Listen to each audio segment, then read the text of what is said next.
This is E-Rock at Fanboy Films with another debrief. Actually, today it's more of a pre-brief because it's a little preview of the next Late Night Saga video, which I haven't quite finished. I wanted to have something to put out today on my channel because 1 year ago today, or maybe yesterday, depending on when this actually gets done, was the debut of the Conan versus Lopez video.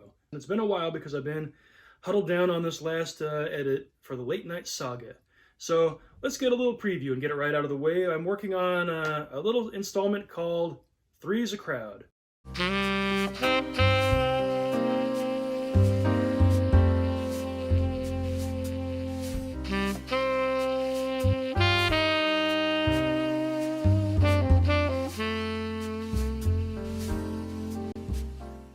Which really is about a time span of around 30 years when Johnny Carson, Tom Snyder, and David Letterman all inhabited one, or should I say, one block of television, or should I say 2 hours of television. And that's really what kicked this off. This thought process of mine was when I realized that at first you had Carson and Snyder, when Snyder was on the Tomorrow Show, and then you had Carson and Letterman, and then you had Letterman and Snyder. So it was kind of interesting that right in a row you had these same two guys in different formations.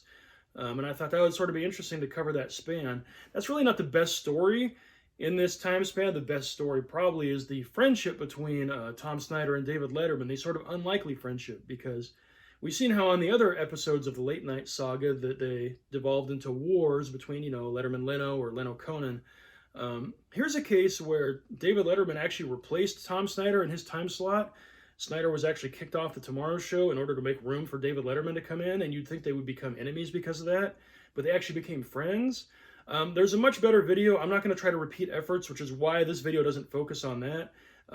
Go to the great Don Giller's YouTube channel, and you'll find like a clip of all of the Letterman prank calls to the Snyder Show. Starting when, after Letterman started Late Night, Snyder got a radio show, and Letterman would call into the radio show every year to wish him happy anniversary, and that kind of continued. They would book each other as guests, and that kind of, I guess, continued the professional relationship or friendship. And then that carried over to when Snyder had a CNBC show, and then eventually when Letterman moved from NBC to CBS, he got Snyder to follow him. Letterman had the Late Show, and then he had Snyder come in and do the Late Late Show, which was kind of like the Tomorrow Show.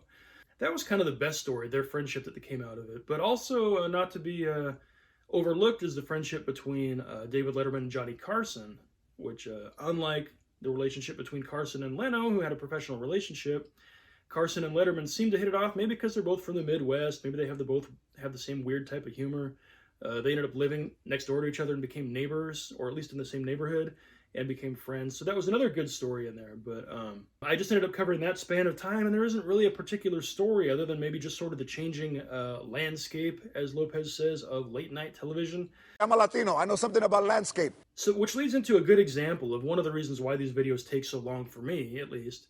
I wanted to talk about the Midnight Special because the Midnight Special was the first show that aired after Carson's Tonight Show. It was the first time NBC had ran any programming that late, in that late hour. So, but I didn't want to get too off topic, I didn't want to, I already had to talk about Carson, Snyder, and Letterman. That was a lot. So I felt like any other thing I was going to talk about was just going to pull attention away from the main narrative, and there's not that much of a narrative anyway. So if I was going to mention the Midnight Special, I wanted it to be linked back into one of the three guys that I was already talking about, just to try, any connection I could get would sort of make it feel more like part of the main flow of the story. So I wanted to find a clip. I figured I could find a clip of Johnny Carson introducing the Midnight Special. Midnight Special ran for 8 or 9 years. So I figured somewhere in that time, Carson would have had to say, my next guest appeared on the Midnight Special last week, or is appearing on the Midnight Special next week. Something like that. So I thought if I could find that clip, that would help me link all these pieces together.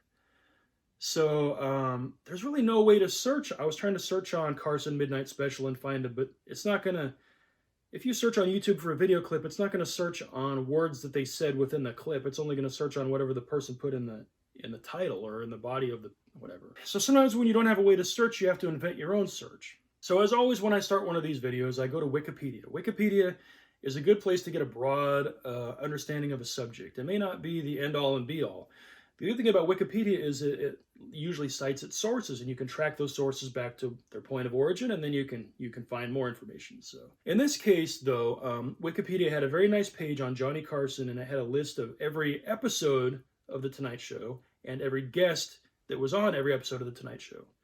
Over on the Midnight Specials page, they had a list of not guests that appeared on the Midnight Special, but guest hosts.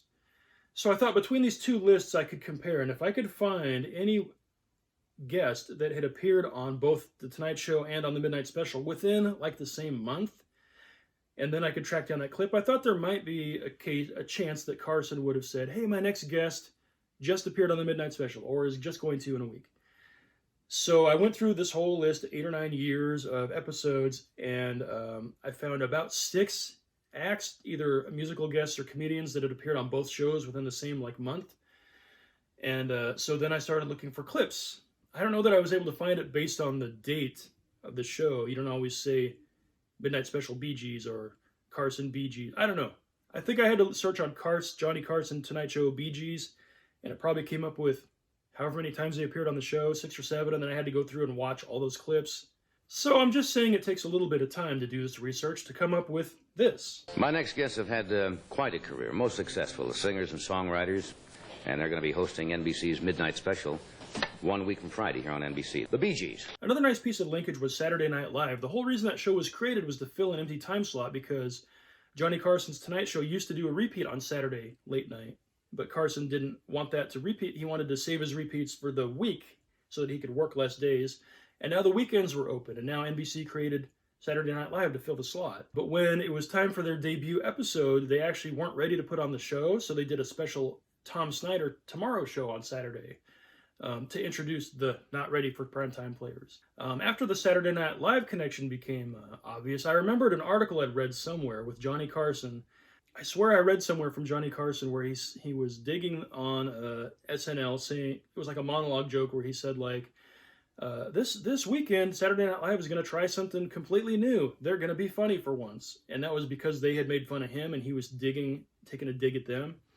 I swear, during one of my previous late night sagas, I had come across that quote or that article. And when I was trying to come up with it for this one, I could not for the life of me find that quote. So, which is why I ended up cutting this whole piece. This was a whole thing. I spent time. I found a clip of Joe Piscopo doing Johnny Carson. I couldn't find the clip or download it anywhere other than the NBC website. I actually just shot a video of it with my phone, and I was going to use that low quality version because that's the only one I could find. I couldn't find any way to download it.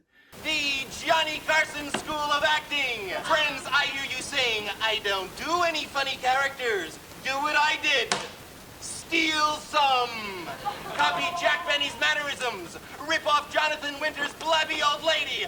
Do a soothsayer from the East just like Steve Allen, and you have got yourself one hell of a career.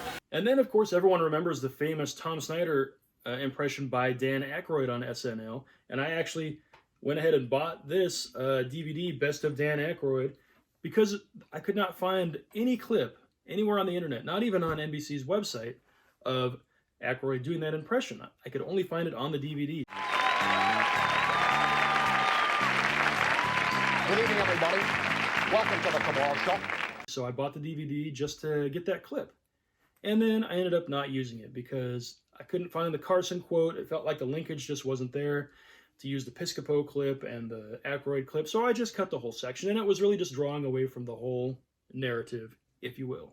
So what happens when I'm assembling one of these videos, again, it takes me a long time. I usually start at Wikipedia. Well, first I get an idea of what span I want to cover. Then I'm going to Wikipedia, trying to figure out dates and times and people that were involved. And then you track them down. It's possible that Wikipedia is not accurate, but usually when you go and look for the clips, you do find them. So I think it is accurate most of the time. It's because they cite their sources and you can track them down and find them.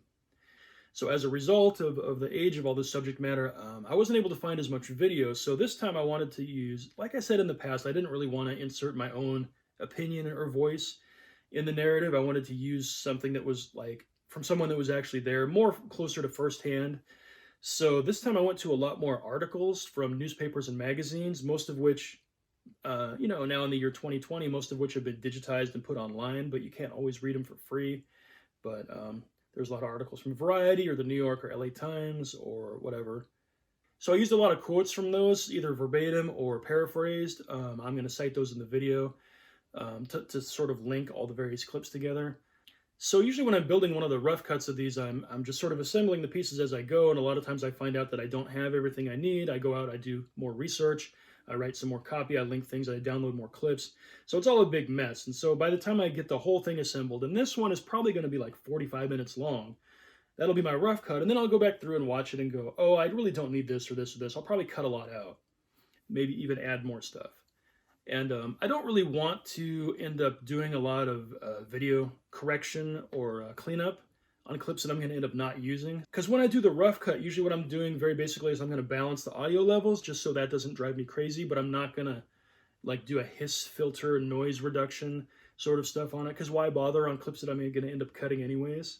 And on the video side, I will take all the clips that I get and bring them into the correct aspect ratio, because that drives me crazy if they're not.